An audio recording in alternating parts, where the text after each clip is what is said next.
ज्यानकै हुँदैन क्या अलिअलि बल गर्दाखेरि तिमीहरूले हेर है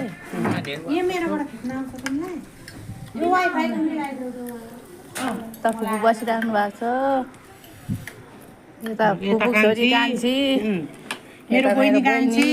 कान्छी राम्री यता ज्वाइँ यता नानी यता ठुली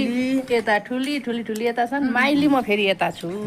त भन्नु त पर्यो आफू पनि देखिनु त पर्यो ईश्वरले होइन दियाले त राम्री आमा भन्छ नि राम्री आमा भन्छ राम्रीलाई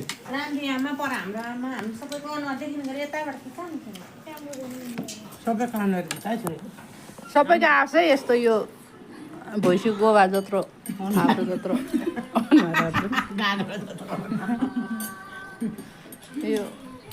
चन्द्र टिका खोला बसिरहेको छ क्या त